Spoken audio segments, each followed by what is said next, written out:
Hello, all of you. Okay, this will be recorded, so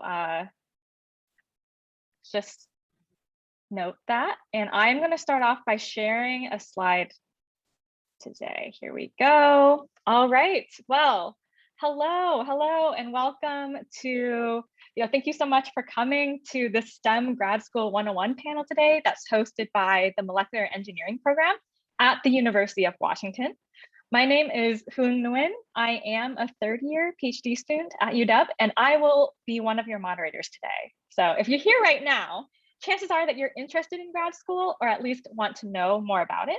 So we hope to be able to answer some of your questions today, and we're all excited to have you here. So again, before I get into the presentation, I do want to note that you are welcome to have your camera on, of course, but the seminar will be recorded. So just take that what you will. Okay, so let's get started. Here's a quick layout of the event. Basically, we will start off with a short 10 to 15 minute presentation led by Ryan and Evan. Afterwards, we will launch right into the live panelist question and answer session. So this is an opportunity for you all to be able to ask questions and submit them and have them answered by our wonderful panelists today. At any point throughout the presentation, throughout this PowerPoint presentation, if you have any questions at all, please submit them through that link right there, tinyurl.com/UWgrad101. So if you have any questions at all, just please pull up that site and put in those questions and we'll make sure to get them answered.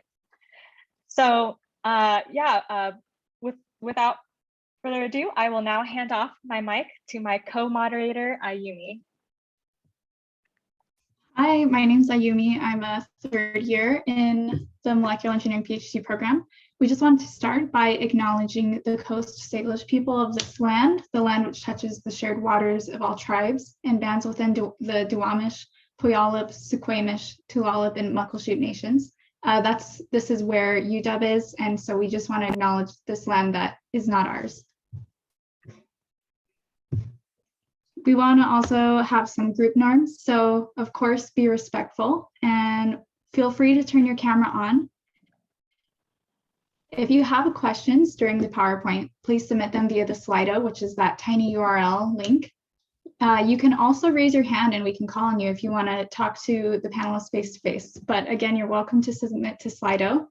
If you're going to ask a question, please unmute and then mute yourself when you're done just so we can reduce background noise. And then lastly, we want to ask you to log on to that Slido link for a quick icebreaker. So if someone if our tech officer could maybe put the link in the chat. Oh yeah, it already is. Thank you, Evan. So let's start with, you can just put in the name of your school. I see a couple of UW. Yay. Western Washington, Bellevue College, Hampton University. Awesome, such diversity. Great to see all of you here and where you're from.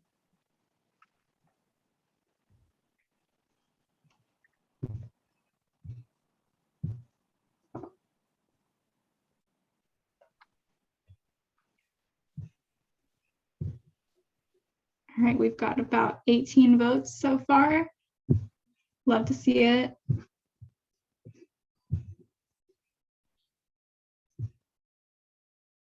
Yeah, we're all really glad that you're able to come today. I think the great thing about, virtual events is that it's really open to so many, it's accessible to many different people. So it's exciting to see where you're all from. I think that's really interesting. Yeah, I'm seeing a lot of UW, but we've even got someone from North Carolina A&T. That's awesome. Ooh, awesome. Well, we're at 24 votes. What do you think, Finn? Should we call it? Yeah, let's call it for this one. I think we've gotten a good idea of where people are from. And I see some people also included it in the chat. Sorry, Oh, great. Okay, I didn't even see that. Thanks for pointing that out. I just saw that. And then we also have one more question. So this is Oh, great. So yeah, our second question is, what discipline are you most interested in? Ooh, engineering just took a leap. Okay. Ooh, engineering. All right. Okay, if you answered something else, even if you feel comfortable, do you want to call out what it is? You can unmute. Oh, I see someone raise their hand. Jalissa, you can go ahead. I was just actually wanting to say, I'm trying to do the Slido thing, but it's the UW Grad 101. It didn't accept it. Like it was like it's not an event or an active event. So Oh, Interesting. Let's see. Is there a way to just link? Can we put that link just in the chat for everyone to access that way? Thank you, Jalissa, for bringing that up. Yeah, maybe we can just drop it, the Slido event in the chat. That would be good.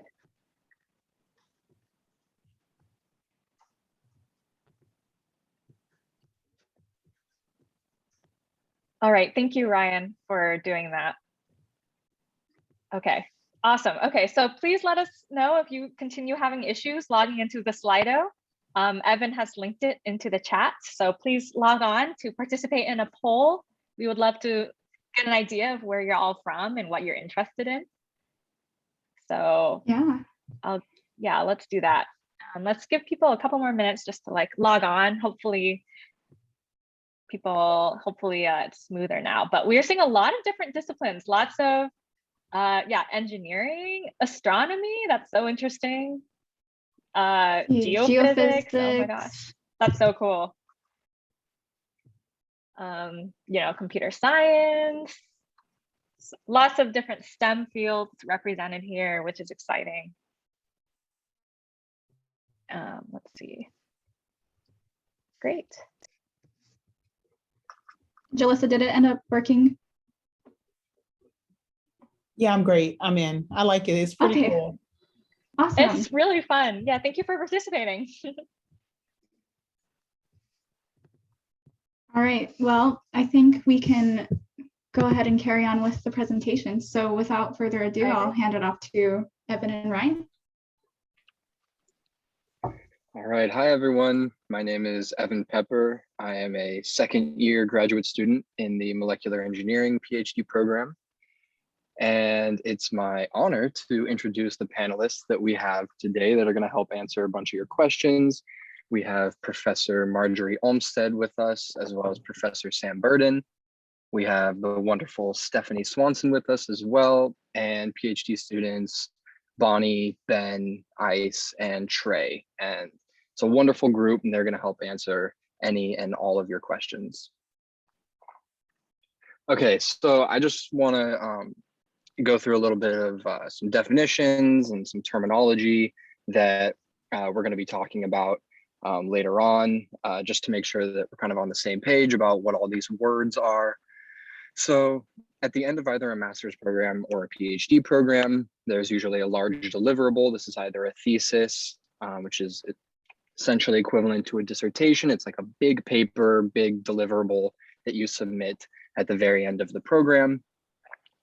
Next, we have the advisor, which is equivalent to a PI or a principal investigator. So advisor and PI, we're going to be using those words interchangeably. They essentially mean the same thing. It's the person who's at the head of the lab. Usually they're also a professor, and they lead all research activities. This person is usually a mentor to their students, but students oftentimes have other mentors, including postdocs or sometimes like staff scientists. And so it's often, it's common that you have usually a few mentors and eventually you become a mentor yourself. Imposter syndrome is a big one. It's something that many, if not all of us, deal with. It's essentially the feeling that you don't belong. We're going to talk more about this later on, but just keep in mind that if you've ever experienced this before, if you're familiar with this, you are not alone. So a PhD is a doctor of philosophy. It's usually like a research focused program. takes anywhere between 4 to 6 years to complete, versus a master's program, which is usually more like course focused, less so like research focused. This usually takes about 1 to 2 years to complete. There's post-bac programs, which are opportunities to essentially enhance your skill set or take like additional courses after you graduate with a bachelor's. And usually these post-bac programs help prepare you to be a more competitive applicant for either master's or PhD programs. And then finally, a postdoc is a research position that you can enter after receiving your PhD. These can last anywhere between 2 to 4 or even more years. Cool. So, all right, what's the distinction between a master's and a PhD program? So a master's or an MS usually requires like the submission of a thesis at the end of the 1 or 2 years. There's a big focus in coursework. Usually master students also are involved in research, and the research that they do culminates to a thesis that's submitted at the end of the master's program. Master's programs are usually unpaid, and there's also tuition costs. This can obviously be a big burden on students, but students are always encouraged to apply to scholarships or fellowships or TA, which can help bring in additional funding to help essentially subsidize the costs of tuition for a master's program. Masters are a great way to enhance or specialize your education from undergrad. This can open doors to industry positions, and it can also make you a more qualified or a more competitive applicant for PhD programs if you choose to move on to a PhD after a master's, which happens all the time. Master's programs are unique between one another. Some master's programs don't involve like the submission of a thesis, some do, and the program website for each individual's master's program would specify what the requirements are. Okay, so PhD or a Doctor of Philosophy usually takes about 5 years. It can take, some students finish in 4 years, some students take 6 or 7 years to complete their PhD. There's also the 1 to 2 years of coursework that PhD students usually complete within their first couple of years. This essentially like confers like a master's to that student. But in the PhD program, you continue on with your research and then strictly focus on research as soon as your course requirements are completed until you can present your final dissertation. PhD programs are usually paid.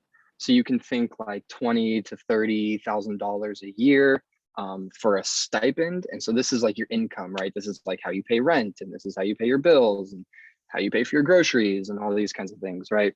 And tuition is also usually waived. So it's either paid for by the program or it's paid for by the PhD student's advisor, which is super awesome because tuition is expensive. Just like master's students, bringing in, students applying to scholarships, fellowships is hugely encouraged. This is a great experience to, write about science and write about like the kinds of work you want to do. And if you receive the scholarship or the fellowship, I mean, this is great for everybody, right? You bring in your own money. Now your advisor isn't, like you're not depending on your advisor to like pay for all of your fees. And you're also awarded a nice, like awesome national fellowship that you can put on your resume.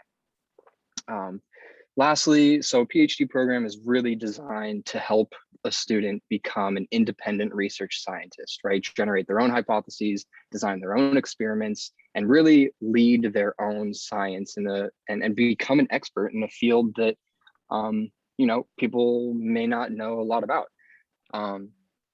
PhD opens lots of doors to other industry related jobs. Alongside with the hundreds of thousands of industry jobs, there's also plenty of academic positions. So you can do a postdoc after a PhD, or you can apply for professorships and stay involved in the field of academia. which is something I'm personally very passionate about, and likely the direction I will go myself. So those are some of the distinctions between a master's and a PhD program. At this point, I'm going to hand things off to my good friend Ryan, and he's going to finish up the presentation for us. Yeah, thanks, Evan. Hi, everyone. I'm Ryan. I'm also a second year PhD student here at UW in the molecular engineering program. And so now you might have a better idea of, the difference between a PhD student and master's student, but you still might have some confusion about what it is a graduate student actually does. And so there's a lot of responsibilities that come with being a graduate student, and those are maybe some of the more obvious ones, like planning and performing experiments, and then interpreting the results, which is kind of a big part of the day-to-day of what we do. There's taking coursework, which I think is honestly a lot less a part of the experience for a PhD student than people might realize. Really, your research becomes the predominant part of your experience. There's a lot of reaching out to collaborators and PIs, which can feel a little bit like herding cats. And so that's a skill that you need to learn to develop. And then, there's a lot of background reading and research that you do. So there's some days where you might not go into lab at all. You just spend the whole day at your laptop or, in the library reading up.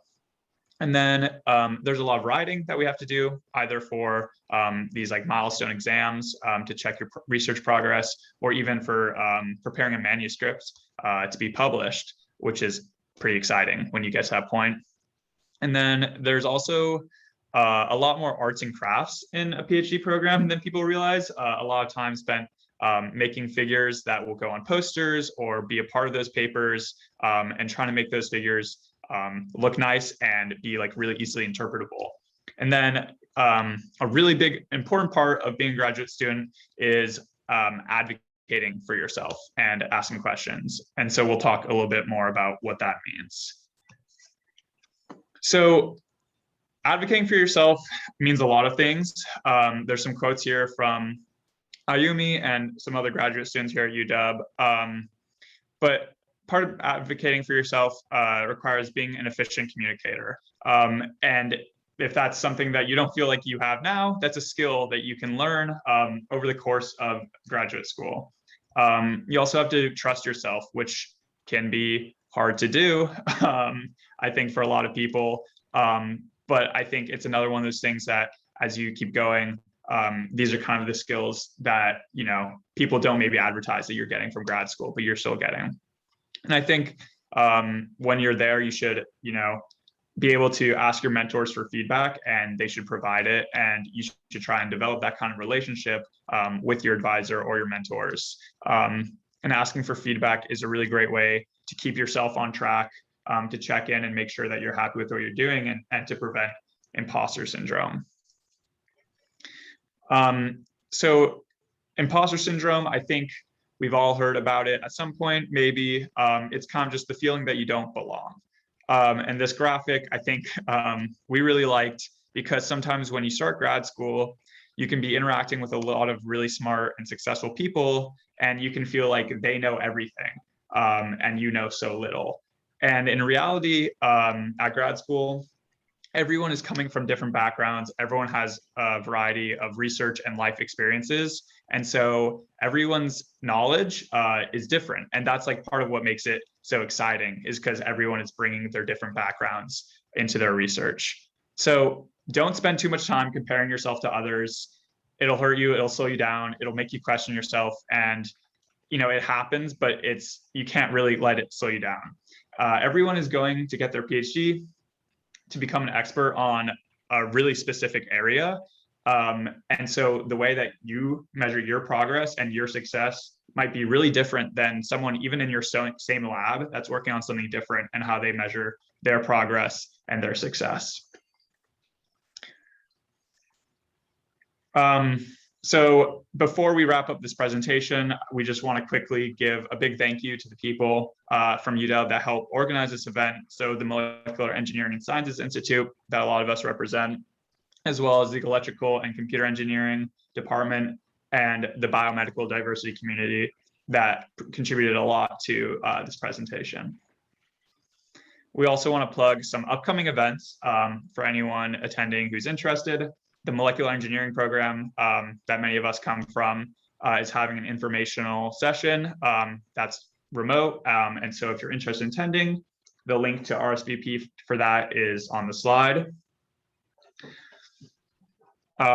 We also have an upcoming event hosted by the Electrical and Computer Engineering department here at UW that focuses on electrical engineering research for underrepresented groups and women in engineering fields. And then additionally, we have from the UW Electrical and Computer Engineering program, a master's and PhD informational session that will also be hosted remotely for anyone that's interested in that program. And I think maybe we can send the links to RSVP for all of these things in the chat once the presentation goes down. And then we will send that email. And then there was, I think, one other event that is resources for scholarships and fellowships for underrepresented groups, or I think, removing barriers to entry for those things. We don't have a flyer for that, but we have a Google form that we'll send out and to get more information on that. Yes, thank you for that. Yeah, and with all that being said, I'll hand it back to our moderators to start the Q&A portion. Thank you so much for presenting. As we mentioned, we will send out the information for all of these future events to you after the panel. So we'll share that all with you as well. So don't worry if you didn't catch that, because we will make sure that it gets sent to you all. In addition to this recording, of course. So that all that information will be there. Yeah, thank you so much for presenting and for listening to our presentation. I hope it gives you a little bit of an idea of what to expect at grad school and what grad school is about. With that, I'm going to hand it off to the panelists. We're going to just launch into the live Q&A. And this will be an opportunity for you all to submit your questions. So again, just as a reminder, if you could please, thank you, Ryan, he's also included some of the links right now in the chat if you're interested in attending the future events. But in terms of the panel, if you have any questions, feel free to either raise your hand and we'll call on you, or you can also submit your questions through Slido. Can one of the tech officers link the Slido in the chat again for those people who signed in a little late and didn't get a chance to do that? Please, yeah, an officer will link the Slido in the chat. So you can also submit your questions through there and we will make sure that they get asked. So with that, I will have each panelist give a brief introduction about themselves and their background. So how about we start off with Dr. Olmsted? There we go. So I'm Marjorie Olmsted. I'm a professor in the physics department here at the University of Washington. I've been here for just over 30 years. Before that, I taught on the faculty at Berkeley. My field is the interfaces between materials, and I ran the nanotechnology PhD program here for a number of years, and that has sort of merged and become the molecular engineering program as research interests have changed over the years. I also am director of the undergraduate program in physics, and so I advise students in physics as they're looking for graduate school and also just deciding to be a physicist. My closest link to the process, though, of looking for graduate schools is my son is currently a fourth-year physics graduate student in a PhD program in physics at Stanford, and my daughter is currently a first-year student in a master's program in library and information science at the University of Illinois. So I've just gone through that process sort of from two different directions recently. Thank you for that, Dr. Olmsted. And then let's have Dr. Burden speak next. Great. So I'm Sam, he, him pronouns. I'm an assistant professor in electrical and computer engineering here at UW Seattle. I'm originally from Washington State. I was born just outside of Forks over on the peninsula. And then I grew up mostly in Eastern Washington. I went to UW for undergrad in electrical engineering, and then I went to Berkeley for grad school. I did a brief postdoc, just 1 year. Then I came back here as a tenure track assistant professor in September 2015. I'm a first generation college graduate. So, happy to answer questions from folks about that when we get to the question portion. And then I'm also our department's first associate chair for diversity, equity, and inclusion. And that's a bunch of, I probably should have added that to the jargon slide, but that basically means my department is prioritizing, diversifying and improving just the experience of all people in our department. I'm trying to kind of help lead that and help make things happen, basically. So participating in sessions like this is one of our big priorities, to try to get more folks, educated about and excited about coming to grad school. All right, thank you for that. And next, let's have Stephanie. Everyone, I'm Stephanie Swanson, she, her, hers pronoun, and I'm Director of Academic Services in Electrical and Computer Engineering, so the advising program, undergraduate and graduate programs. I also am from Eastern Washington. I grew up in Yakima Valley, Sunnyside, Washington. Everyone knows where that is. And I went to UW as an undergrad. I took a 5-year stint trying to figure out what I wanted to do, and came back to UW as a grad student in higher educational leadership and policy studies. I have worked at the community college system. So for 6 years, I was at North Seattle College for 6 years advising students before I came to the University of Washington in electrical and computer engineering.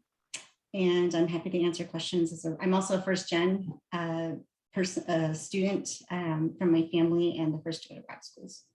Happy to answer questions there too.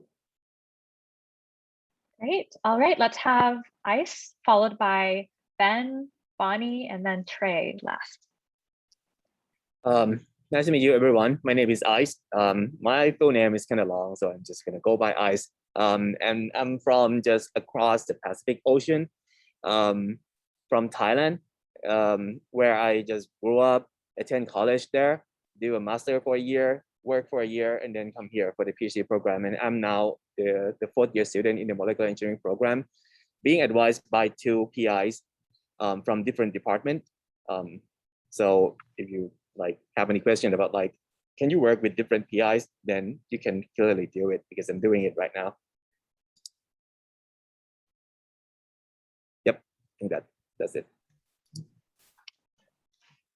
Hi, I'm Ben. I'm just next door to Ice. I'm from Vietnam, but I attended college in the United States. I went to Vanderbilt University, and then I applied to be here. And now I'm a 2nd-year grad student in the molecular engineering program. My research is basically sticking a bunch of drug molecules and polymers and hoping that something will cure something in some mice. And it has applications in vaccines and kidney diseases. I am also co-advised, but my 2 professors are in the same department. So if anyone has any questions about that, I'd be happy to answer them as well.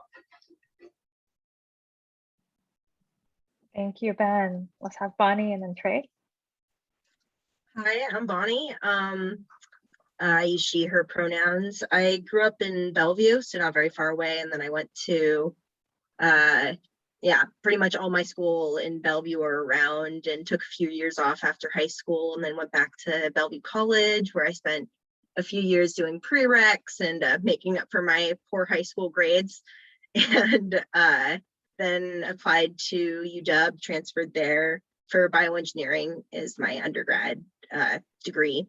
And now I am a 3rd year in the molecular engineering program. And I study microtubules and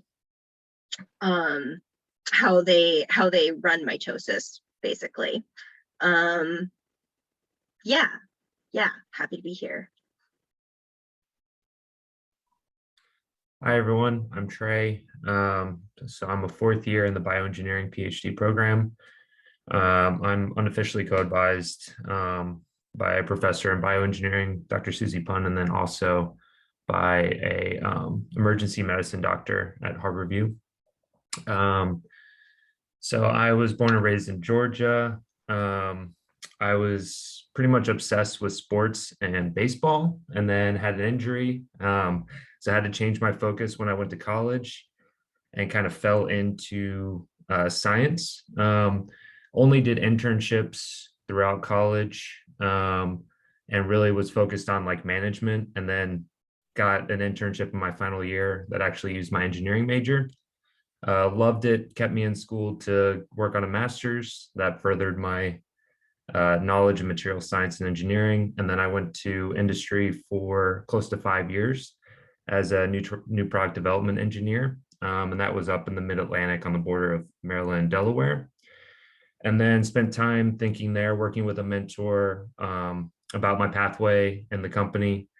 Decided it'd be best for me to leave the company and pursue a PhD. So then I have been at the University of Washington for the past little over 3 years. And yeah, so happy to answer any questions in that realm.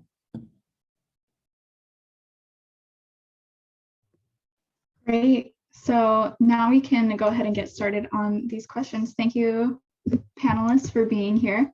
I wanted to start with one that's pretty highly rated right now. It is, someone asked, is it okay if I'm not currently attending a research university? Will I be seen as a less competitive student?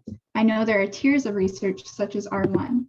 So I want to throw this to Marjorie and then maybe open it up to the panelists after that. The difference between coming from a small college and a research university is, to a large extent, the opportunity that you've had to take some classes and to be able to be involved in research. And so it's important to have some sort of a research experience, but it doesn't have to be one that's going to get you on the cover of Science with super research that's happening at a big university.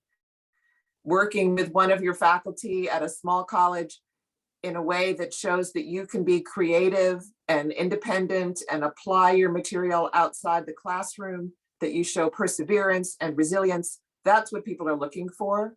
It may be that there are some schools that will complain, for example, in physics, if you haven't had a chance to take so many quarters of quantum mechanics, and you probably wouldn't be happy there anyway, but there are 170 different institutes that PhD in physics, that's true in all these fields as well. And so tailoring your background to what other schools are willing to do. We have coming in here, the level 400, they're ready for the grad courses. And but we see that they had great letters and they did well at the place that they were.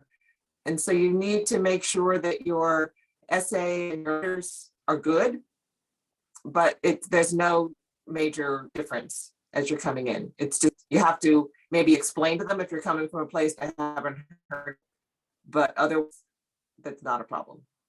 And let your letter writers do that explaining too. Thank you. Anyone else on the panel want to chime in? Sam? Yeah, one key thing I want to throw out there, I mean, I absolutely agree with everything Professor Olmsted said, but even coming from a smaller college, there are opportunities to do research over the summer. So there's something called the National Science Foundation sponsors what they call research experience for undergraduate programs. After I get finished talking, I'll go find a link and post it in the chat. But these are opportunities to do research at research intensive universities over the summer. And you can apply from anywhere in the US. You can kind of go to any number of different places all over the US. And that's a fantastic way to get the experience at one of those universities without actually having to attend one. So there are many students that get their first exposure to research and their first experience in one of those programs, but it's very rich and intensive kind of experience. You're working full time over one summer, kind of at the right time, your junior year or something like that. So I just wanted to point out that particular class of programs, and I'll go find the link. Great. Thank you both for your answers. That was a question that many people had, so I'm glad we were able to help. Let's move on to the second question. How do you reach out to labs for grad school? Do you just send them emails and cold call them? And some people are not sure, like if you do send out an email, what length the email has to be, what information has to be included. I'm going to pass this question on to Ben. Okay, so in terms of reaching out to labs grad school, so I'm going to talk about the cold emailing first, because that's the most accessible way to contact labs for grad school for basically everyone. So cold emailing, like let's not mince words here. It's a pretty arduous process because it's likely that you are going to send out like 30 emails, maybe you get like 5 responses at most, and that's a perfectly normal thing. So for cold emailing, so first you gotta identify the professors that you want to research, and then what I think a very easy way to do it is you write a short template. So this template, you just put in, hello professor, my name is this, I attend this school, I saw your research, I'm interested in this, would you be interested in keeping in contact for a potential position in your lab? Have that template, and then it's literally filling in professor's name and their line of work, and you basically just take a day off. That whole day is going to be writing and sending email. It's an arduous thing. Get it over with, and then once you start receiving responses, then you get the motivation to keep going. That in terms of how long the email should be, it's also for you as well. The longer the email is, the harder it is for you to write. So what I would recommend is you write an email, and as soon as you're like, okay, this might be too long for me to write, stop and cut down a couple of sentences, and that should be a pretty good length, I would say. All right, thank you for your response. Any other panelists want to tack on to that? One thing I would add, I agree with Ben, is in terms of strategy, most often professors and PIs are very unresponsive, so your response rate there will be very low. Next most responsive, I would say, are grad students. And so when I was applying to grad school, I leveraged grad students as much as I could. And so I emailed grad students in labs that I was interested in. Also very responsive are staff within the department. So I reached out to the grad advisors and the department that I was interested in, and then used them to actually link me with professors and grad students, because they were able to get a better response than me emailing them directly. So just think a little bit about strategy and using mechanisms in the department. I can also add on some strategies for that as well. So professors have to apply for grants, and in here there are like certain seasons where they have to apply for 10 grants versus some other season where they only have to apply for like 1 or 2. Generally speaking, at least in my experience, professors are less responsive around the last, I'd say 4 or 5 months of the year. The best time to reach out to professors would be like at the beginning of the year. That's when most grants are already due, and they're just sitting there waiting for grants to come in. And actually, they'd be more receptive to prospective student emails as well, because at that moment they have a better idea of what grants they might be getting, so they would be more receptive to starting to think about when students are coming in. And also, if you're not cold emailing professors, I would highly recommend going to national conferences. I know it might not be as accessible to many students, but if you can, going to conferences is a hell of a way to connect with your professors.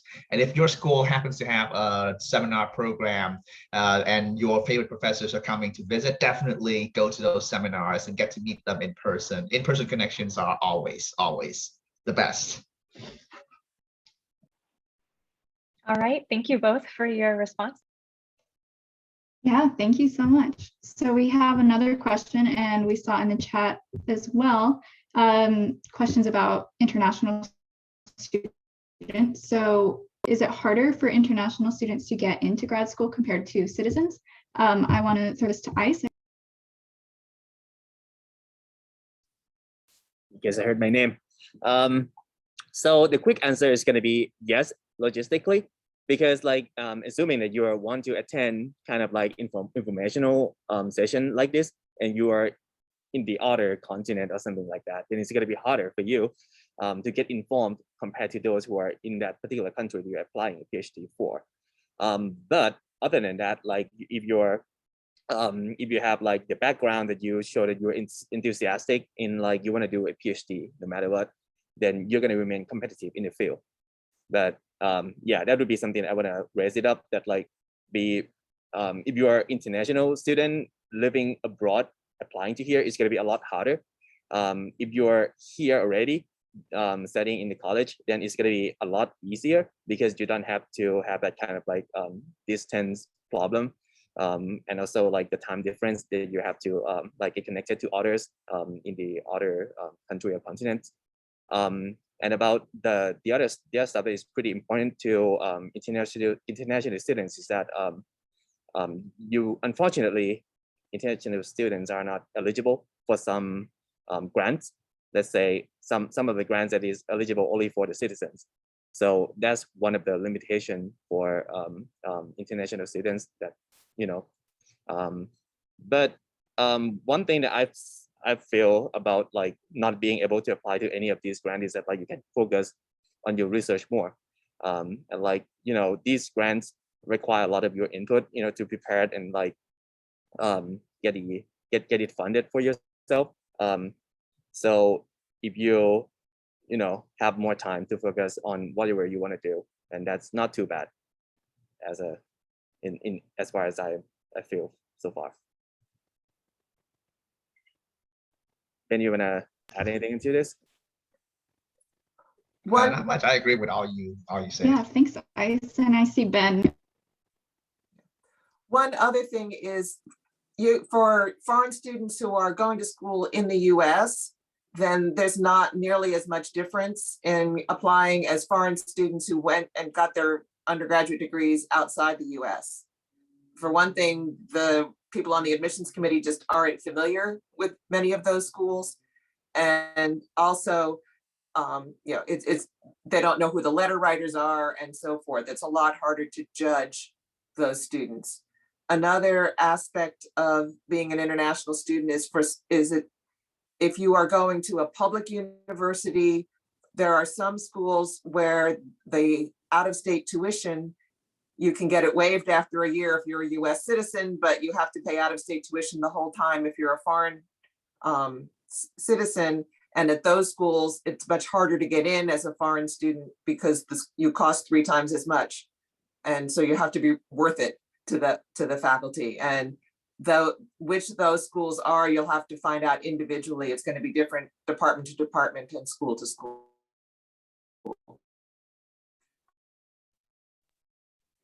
Great, thank you for those answers. We're gonna move on to the next question. A lot of you actually asked about the GRE. So whether or not the GRE is required for the application this upcoming, so fall 2022.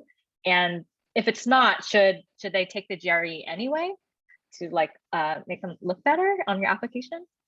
So I want to ask this. I want to ask Ice this question and see if he has input on that. Yeah, so GRE used to be very important because every university is required, but like the list of like the program that doesn't require GRE is starting to fall down. So if you are planning the PhD application right now, I would suggest take a look on which program you want to apply before taking the GRE. For me, as an international student, it's not that fun to prepare a lot of like tough English lessons, you know. So I feel like the time that you have to spend preparing is a lot more than like the other stuff that you have to do as well. Like you have to prepare letters, you have to prepare the other stuff. So if you don't have to, I would suggest that like don't do it if you're not requested to. But if you have it and your score is like excellent, let's say that you are like at the 90% percentile, something like that, I would encourage you to put it in so that you stand out as like your qualified to be in the program. You are well versed in like whatever specific major that you're working on, something like that. Great, thank you. And then anyone else have anything to chime in? Anyone has anyone on here been involved? I can just chime in one thing for international students. It's a lot more worth it to just focus on your TOEFL, TOEFL instead of the GRE. You can only learn so many new words. So, and the TOEFL is universally required for international students who didn't attend a college in the US. So you have a choice between those two tests. Focus on the TOEFL. Don't give a darn about the GRE. Okay, yeah, I'm sure that was very helpful for people. Anyone else? Last call on GRE. We did get a lot of questions on this. So anyone involved in decision-making processes for the GRE on this panel? So I think there is a list of like the program that doesn't require GRE anymore. I'll try to look for the link and I'll post it there. Awesome, great. All right, let's move on to the next one. I saw a question that asked, does being a community college student affect my admissions odds, and is that transition difficult? So I want to throw this to Bonnie. Sorry, my computer may be overheating, so hopefully you guys can hear me okay. Well, so I didn't go directly from community college to grad school. I went through UW. I know there's definitely some prejudice against community college students within certain faculty, but honestly, those were the faculty that I wouldn't want to have worked for anyway. And I think that in general, so for me, the transition was, I mean, so I went from classwork at community college to classwork at UW, and then transferred from UW classwork to PhD research and not much classwork. And I would say that the transition to, I think, to undergrad at UW was more shocking in some ways than the transition from undergrad at UW to graduate school. And I think that's partially because it's kind of a different culture in some ways in the undergrad, because you're kind of expected to, you know, your whole life is supposed to, in the bioengineering department, was supposed to be kind of like your classwork. And so that wasn't my experience at Bellevue College, for instance, where, like, you know, people have other lives a lot of the time and, you know, have other commitments. So that was jarring. But for me, I found graduate school, especially, well, in the molecular engineering program, at least, and in my lab, to be a lot more accommodating in some ways. Like, it's a lot more of a choose your own adventure sort of thing.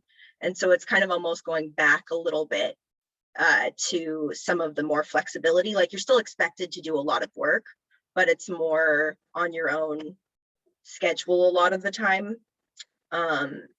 So I would imagine going direct, I guess that's a really long-winded way of saying, I imagine if I would go directly from a community college where there is some of that like flexibility with like hours and scheduling, to graduate school, to be less of a shocking transition, but what's very important is that you then find, if it's important to you to have that flexibility, is to find a PI who is willing to accommodate your flexibility too.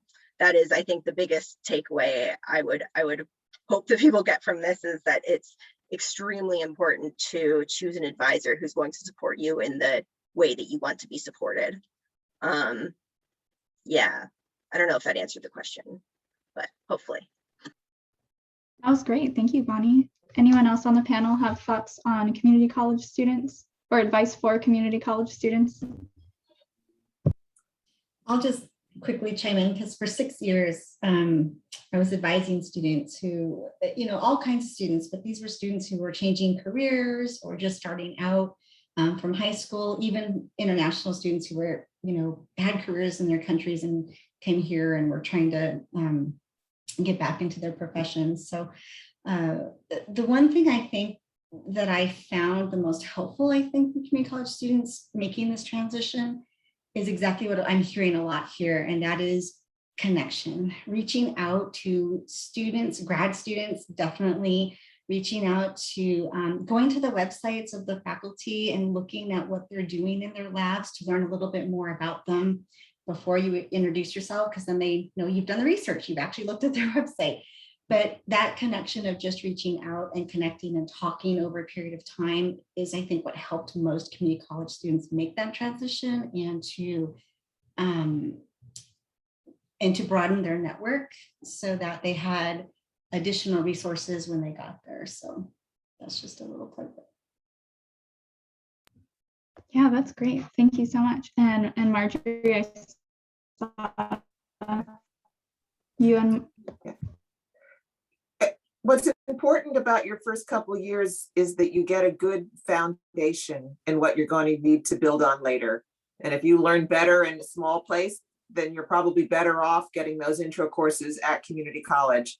On the other hand, if you learn better being surrounded by all these people who are doing this full time, and that's what excites you, then you should be here at the big university for your first couple of years. In the long run, it doesn't matter at all. What's most important for graduate schools is they're going to look and see how you did in those junior and senior courses, because those are the best predictor of how you're going to do in graduate level courses. Super informative. Thank you all. We're going to move on to our next question which is, are there opportunity costs against returning to grad school after a gap year or after going into industry?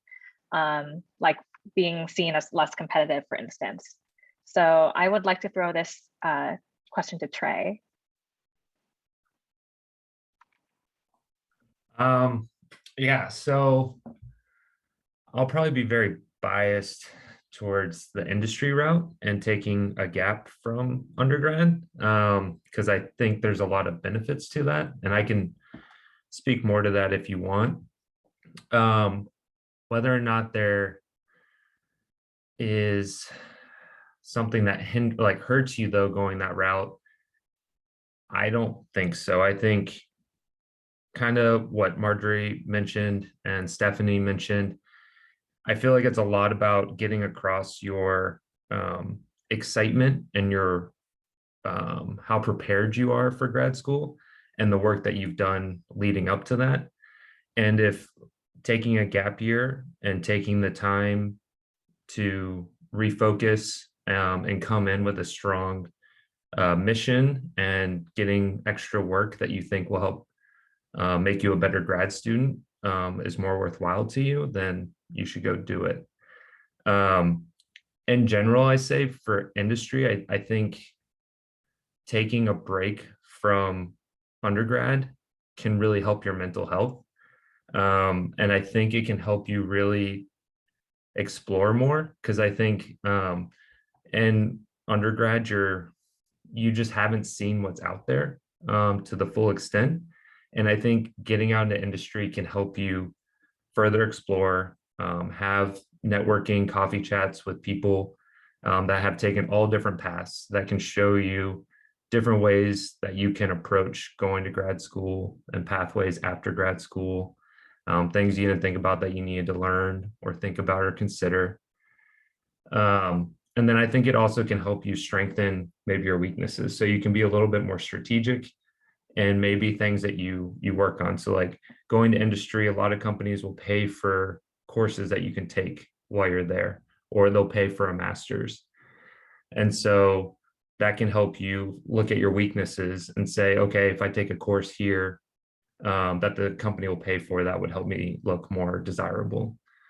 It also helps you become more financially stable, which was important for me. I had a lot of student loans coming out of undergrad, so going to industry helped me prepare myself financially.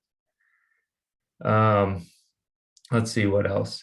I think there's tons of resources at companies. So if you're strategic with the company, maybe that you go take a gap year with, you can really think about going to a company that's maybe mid-sized, say, and they have a lot of good programs for early development of like people coming from school. So they'll have a lot of onboarding courses that will teach you how to effectively give presentations or statistical analysis or how to network or how to market it yourself and how to interact with different groups within the company. So like in my role when I was in industry, I worked with marketing, business, recruiting. I also worked with engineers, technologists, people with PhDs, people with MBAs. And so I just think that full experience just allows you to explore more and prepare yourself and feel like you're more ready for grad school. And like I said, this is me biased because that's the pathway I took. And I think it's different for everyone. So I don't know if anybody else has a different perspective on that. Yeah, actually, thank you so much for your response. I actually wanted to tack on just a secondary question that's similar in vein, but there are a lot of people who are also wondering as to taking advantages or disadvantages of taking a master's before grad school as well. So I was wondering if maybe ICE could answer that question, because I do believe that you did pursue a master's. So maybe you could answer that question for people. Yeah, so I think it depends on like what kind of master or also what kind of experience you're exploring during your, let's say, a gap year. You may go into industry and like trying to explore what you want to do as well. And that could help with the PhD application. So I'm gonna like put myself as an example right here. I originally like studying organic chemistry before coming here. And it's completely different than what I'm doing right now. Like I'm doing genetic engineering and there's no, like mixing chemical anymore. Like now what we're working on is only like liquid and like everything is in water. So it's so different. Like, and I don't have any background before coming here. And like, doing a master sort of helped me get prepared and like ensure that like I'm on the right track, because PhD is long, right? And you have to be sure that like you are going to pursue the PhD in, before spending 5 years at least doing your PhD. So, master is going to help you at least in terms of like deciding whether you're on the right track on like going forward to your future career or not. And getting a work experience can be beneficial as well if the work that you are going to do is related to what you want to work in your PhD or later on in your career. Thank you, Ice and Trey, for answering that question of whether or not, alternatives to entering PhD right away after undergrad. And as someone who did actually get a master's, I agree with what Ice said as well. Great. So next question is, how do I choose my letter of recommendation writers? And I will ask this to Sam. Yeah, so, I think we've already heard a lot that I agree with about what folks are looking for in grad school, like what makes a strong grad student, what makes it clear somebody's really intentional about wanting to come and what they want to accomplish and what they hope to get out of it, and they're ready to make the commitment and things like that. So I think it's ideal to find letter writers that can speak to those qualities. The strongest letters tend to be people that you work with closely, perhaps in a research context, if you're doing research at your university, or if you can do one of these summer programs we talked about, or other kind of context.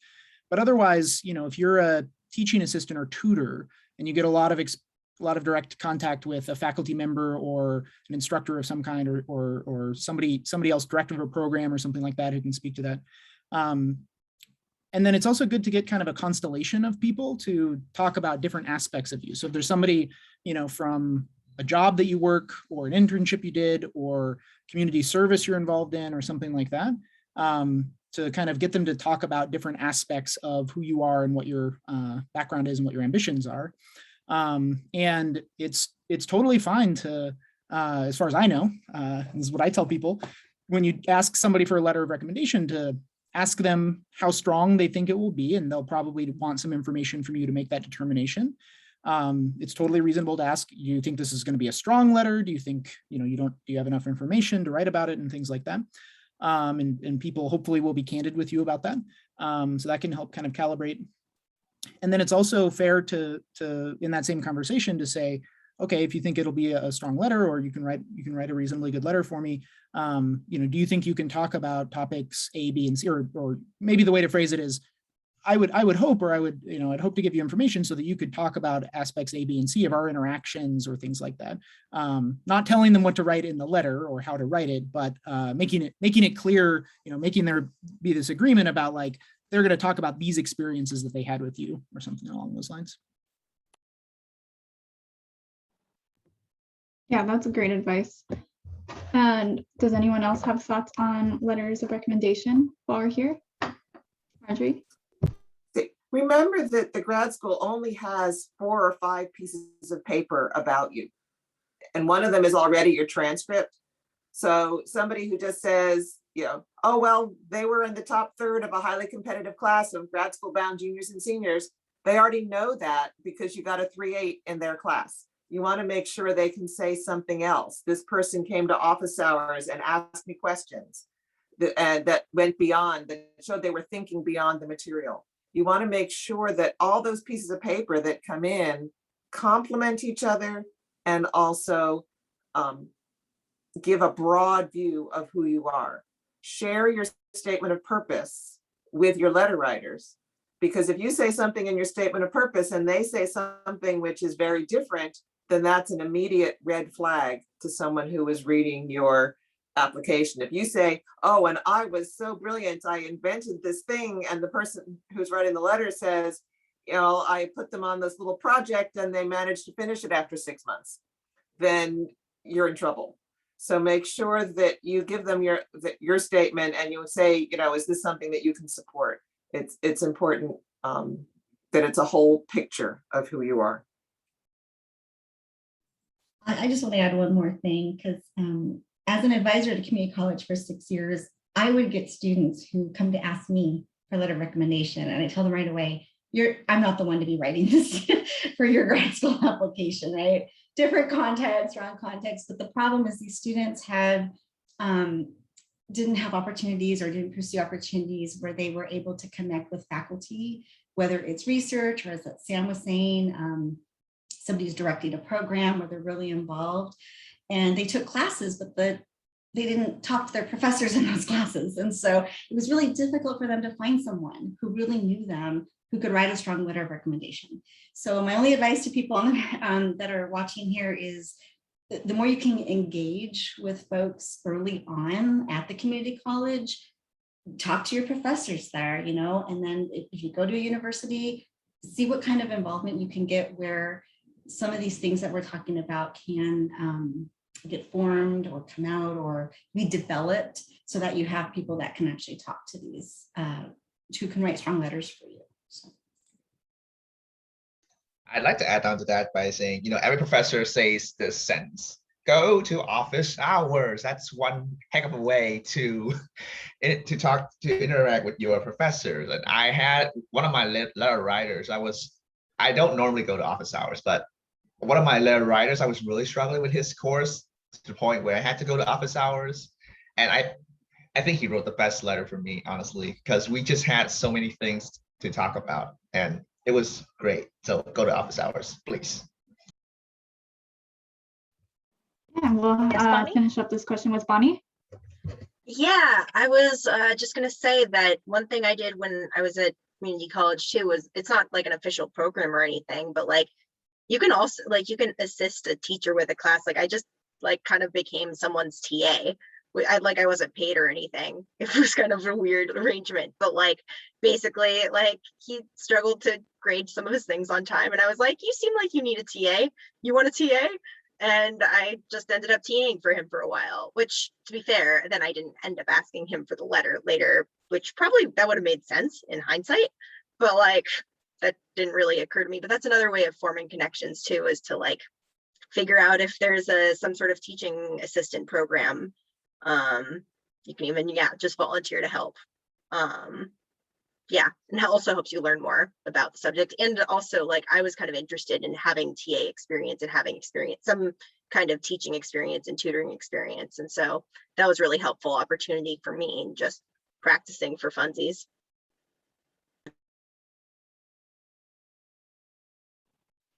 All right. Wow, that was super informative. Thank you all for your responses. Next is another top question that's asked. How do you create a good list for grad schools? I'm going to ask that to Ben.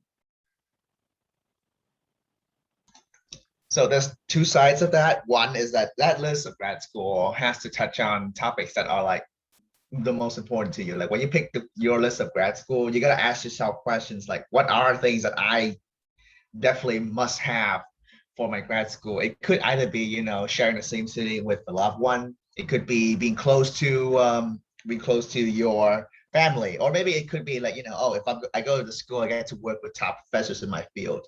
Those are all really, really important questions to ask, and your grad school list should be one with all of those questions addressed. And second is, you know, how many schools should you have? What kind of school should you have? You should always have a safe school, like at least one or two schools that you have a reasonable chance of going to, and that you would not mind going to if they're the only schools that accept you. Because it's more important to go to grad school and be able to do stuff than, you know, applying to a really, really competitive school, but then they reject you and you can't do things in them. And can I share screen? Because I also want to share this thing that a grad student back in undergrad taught me that really helped me pick my school. Yeah, go ahead. Okay. Oh, it still says host disabled. Screen sharing. Sorry, give me a second. See, can one of the tech officers get that clear? Okay, there we go. So this is one thing that I did back then, which was to create what's called a ranked choice list. So basically, like I have all of these factors I talk about. So I really cared about the PI and I really cared about the location. Don't really care about the ranking of the school, but I do care how hard it is to get in. So once I know what things I care about, then I assign weights to these, and then I score each school based on these metrics. And then at the end, I added them up with their weights, and that's a very easy way for me to kind of know what school I want to go to. So one of the grad students back at Vanderbilt recommended this to me, and I would really, really recommend this system to anyone who's struggling to pick a grad school. Great, thank you for that. Anyone else want to chime in? Bonnie? I kind of had a different approach, which I don't think was better in any way, but like for me, when I have to score things, I get a little anxious. So I knew I wanted to go to UW in some capacity because I wanted to be in the area. My partner had just bought a house, and so it was like, this is the right place. And so I literally went through each of the PhD programs because I knew I wanted to do a PhD, and all the things that I was interested in that had rotations, I kind of applied to those. So everything that was vaguely biophysics-y, I just applied to all of that, which I think I probably could have done more than the 3 that I ended up doing, and that probably would have been safer. But that seemed like that was a more feasible method for me. Yeah. Great, and I also saw Trey, yeah. Yeah, and I think for my method, I basically did it by a couple ways. I use people to find out more information about PIs because I was most concerned about a good mentor for my PI, and then kind of the skills in the field that I would be in. But my biggest concern was a good mentor because I'd heard horror stories about a bad PI. And so I use grad students. So like I mentioned earlier, I reached out to grad students, had coffee chats with those that responded, asked them honest questions about their mentor, and trust me, grad students will never hold back. And then also I used some professors that I had taken courses with in a field similar that I wanted to work in. And I actually got their opinion on people that their counterparts in the field, other professors, and then help that eliminate professors. And then finally, I didn't apply to schools that I couldn't at least see myself working for about 3 PIs because there was no guarantee that I was going to get the PI that I wanted as my first choice. I know it depends on the grad school and the program, because sometimes you need to find a professor to take you on before you're there. But that was kind of my decision factor when I picked my schools. I didn't care anything about like school rank, school prestige, anything like that. I was more concerned about the professor I was going to be working for. Wow, so awesome to hear different approaches to looking for grad schools. And also Marjorie included a link specifically for physics grad schools, gradschoolshopper.com, and that can be a resource as well. Another thing you can do is look at the papers that you're interested in and check the list of authors, find out where they are, and then search back and figure out where they did their postdoc, where they went to graduate school. And that will tell you where people get educated to do things that you're actually interested in. Great, thank you all for those answers. I see a question in the chat that I want to ask. Carmen asks, did any of you apply to schools without having to contact specific PIs? And a second question I also saw that's related is it too late right now to reach out to PIs? So why don't we start with ICE? Do you have Can you say that again? It kind of cracked. Yeah. I'm wondering if you applied to schools without having contact with specific PIs, and then if you think right now is too late to start reaching out to PIs. I haven't contact any. I was writing that when you were asking. But yeah, it's not too late. I would say like for me, I applied to UW twice. In my first try, I applied to chemistry program because I graduated from chemistry, and then like I didn't contact anyone here. And then when I got accepted to the chemistry program first, I discussed with the professor I want to work with, and like we came up with some sort of like discussion that maybe it's hard for me to find a position in the program at that moment. And I got a suggestion that like maybe if I like do a gap year, spend some of my time like outside like didn't come to the program right away, and then reapply again to the other program that give me opportunity to work in the other department as well, because like some of the classical department sort of like prefer that you work inside the department. So I just reapply to the other program that I want to work with other faculties, and like want to work in a more interdisciplinary sort of research, and it sort of worked that way when I reapply again to UW and get into the other program that allowed me to just wander around different departments. So I would say you still have a chance if you didn't reach out to the professor before, but I would recommend that you do it right now. It's not too late. Thank you. And Sam, I saw you put a comment in the chat. Do you want to speak a little to that? And then also, if a student reached out right now, do you think it'd be too late? Yeah, absolutely. So I don't think, I really don't think that it's necessary to have contact with prospective PIs before you apply. I agree with all the advice that it can't hurt and it might be fantastically beneficial.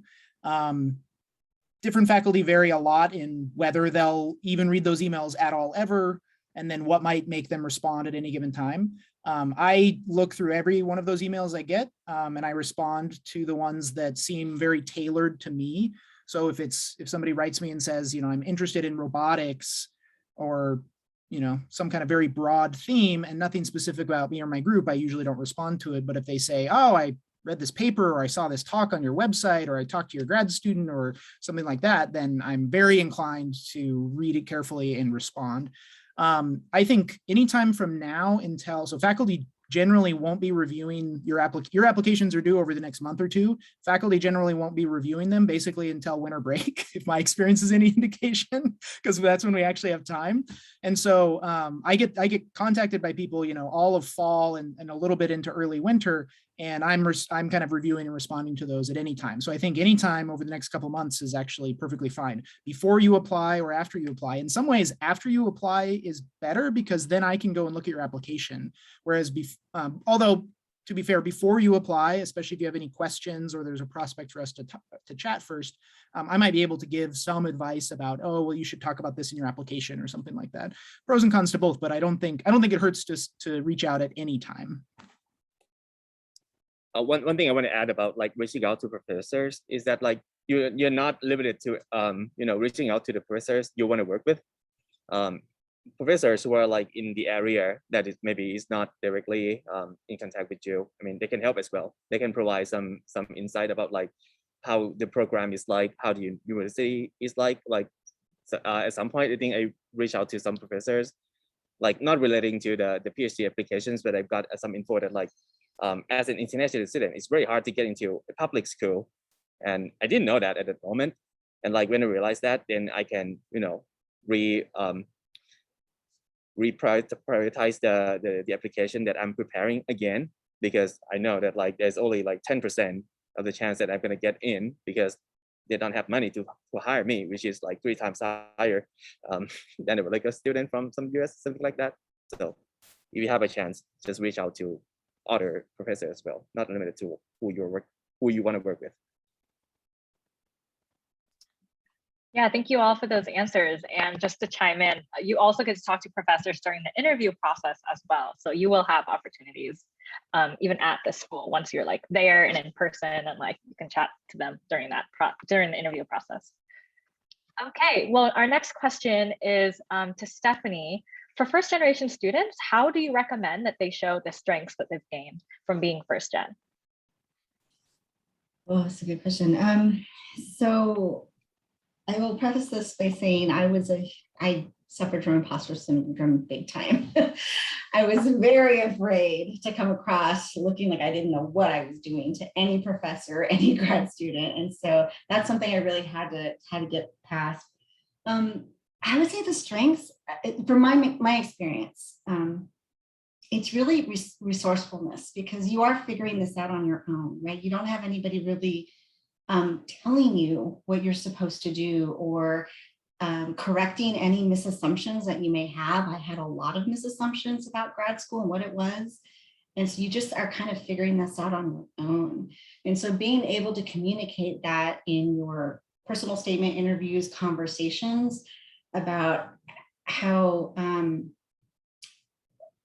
it kind of speaks to maybe what you can be like in grad school, right? You're independent, you're really advocating for yourself. You're your own advocate, essentially. And so you're advocating for yourself, for your own educational experience. You're trying to own that and what it's going to look like for yourself.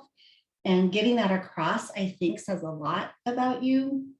Because when you do go to grad school, those are traits that you're going to come bring, right, to the program, to the group that you're working with, to the research that you're doing. You're getting through some of those. You're essentially stretching outside your comfort zone all the time. That's what I felt like. I felt like all the time through the whole process, I was outside of my comfort zone a lot.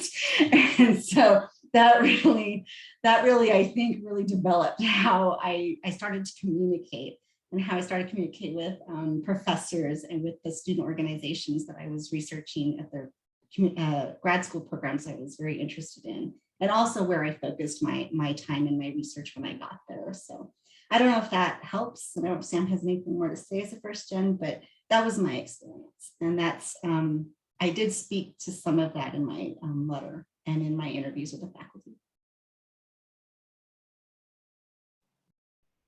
Awesome. Thank you, Stephanie, for your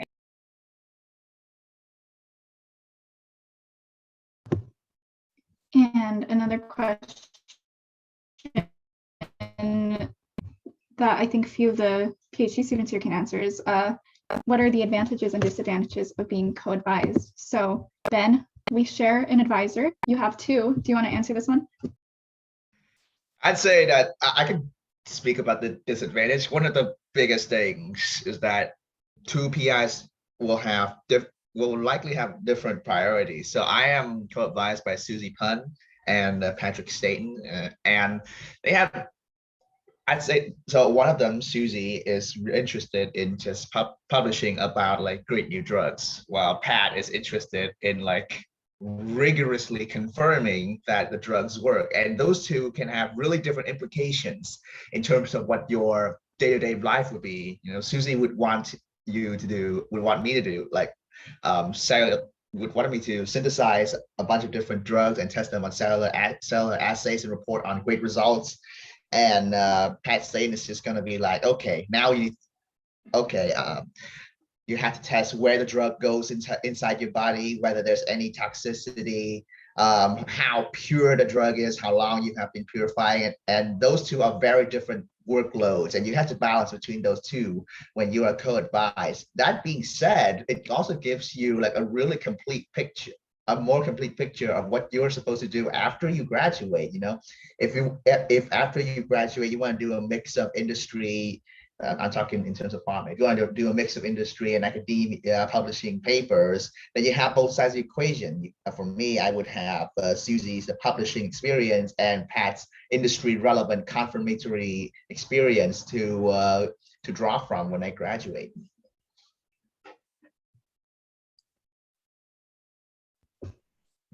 Yeah, Ice. Yeah, I want to add to like one thing that stand out for like having at least 2 PIs to mentor you is that like you're gonna have to attend at least 2 meetings because like regularly in your PhD you have like group meeting every week or like every 2 weeks depending on like how big your group are. If you are part of 2 groups, you have to attend both, right? Because you will get updated by like what your peers are doing, and that means you have to present twice as well. So that's the con of like you have to spend more time, but you also have more feedback. So that's the pros. Yeah, Trey, do you have anything to add into this one? Yeah, just a couple things. I think there's other routes too. Like if you're thinking you want to be co-advised to get more interactions with another professor, there's other ways to get that. So I'm unofficially co-advised. Susie collaborates on a lot of projects. And so I work a lot with her collaborators, but I'm not officially co-advised. The second I would say is your committee. So during your PhD, you will form committees for your different exams that you have to take to graduate. And those committees are there to support you. And you are able to ask them anything you need and rely on them. And they're also helping you build your network after you graduate. So there are other ways that if you really just want to be co-advised to have 2 people to work with, there's other ways you can do that. I would also say, like, just on that point, my group in particular has like a bunch of collaborators. Like we have 2 specific groups that we have like monthly meetings with and contribute. We're like the biophysics people and they're like the biochemistry and cell bio people. And so that's also fairly common if you find a lab that is well connected with other labs. It's similar, I think. Although you don't have to go to all the meetings, which is nice. In terms of feedback too, like you can get more immediate feedback. If you only have 1 PI and you're working on an experiment and you're confused about something, if you only have 1 PI, you can schedule them at times A, B, and C. But if you have another PI, then you can schedule times D, E, and F. And so that could be really, really helpful as well. And if your PI have different perspectives, Thank you. then that's great.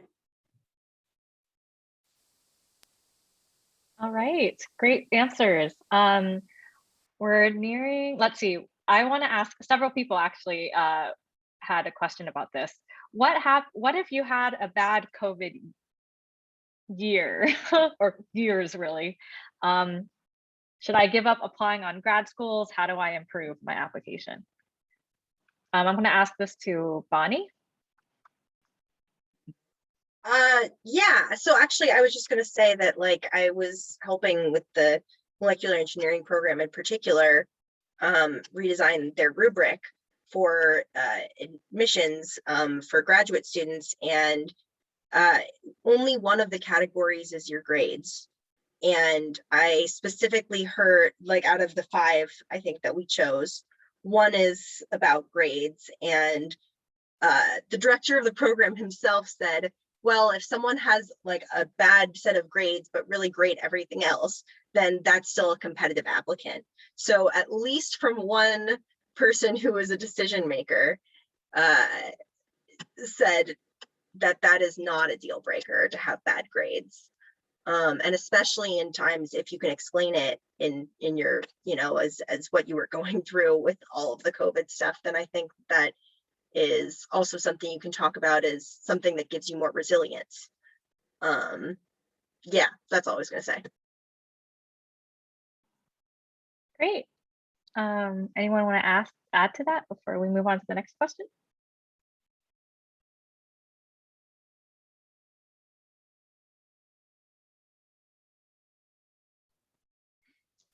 Well, as we near the end, any final advice you want to leave the students with before we go? I guess real quick, I saw in the chat, there was a question about, do you necessarily have to have background in the research area of the PI that you're applying, before applying to that group or that like program? I think that's a interesting question. So I didn't know if any of the panelists had thoughts on that.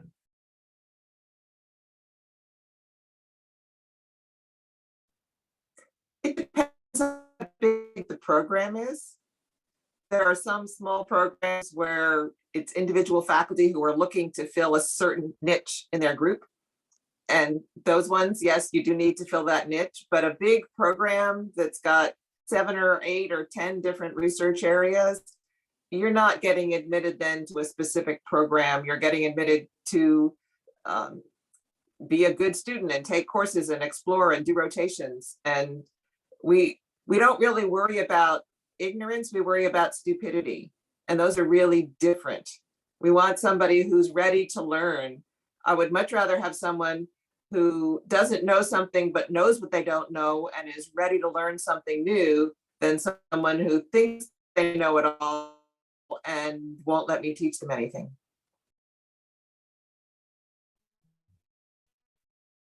And Sam? Yeah, I just kind of want to second it, but maybe from a slightly different perspective. To me, it's things that I look for, and I think a lot of faculty look for, are much more, if you have prior research experience or you've done your homework in terms of learning about what grad school is like and in the ways in which research is different from an industry job, and it's different being in grad school and doing research is different from undergrad and things like that. Just having that like awareness and understanding and being able to articulate why PhD is a commitment that you're wanting to make, I think is much more important. And then just expressing, so if it's an area of research that you haven't done research in, being able to tell a story about why is it that you're interested in this. Some of the things that I find most compelling are when people talk about life experiences they've had. I work in an area that touches on rehabilitation medicine and medical robotics and things like that. And so a lot of folks applying, or neuroengineering. So a lot of folks applying talk about, injuries or disorders that they or family members or friends or loved ones or things like that have. But I think being able to make a clear and kind of compelling story for why you're really ready to commit, 4 or 5 years, getting kind of underpaid for the technical skills you have coming out of a STEM undergrad program, I think is a lot more important than like, the specific having done research in a specific area before. I'm ready, very much like Professor Olmsted said, I'm ready to train people in the specific technical, things that I need people to be able to do research in my area. But what's really hard to train is motivation, enthusiasm, somebody who's genuinely invested in that area.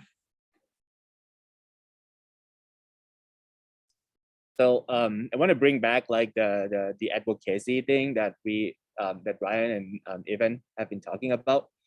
So if you are from like the different background than your PI and your group, then there's a chance that you can fill the gap that the group is lacking right now.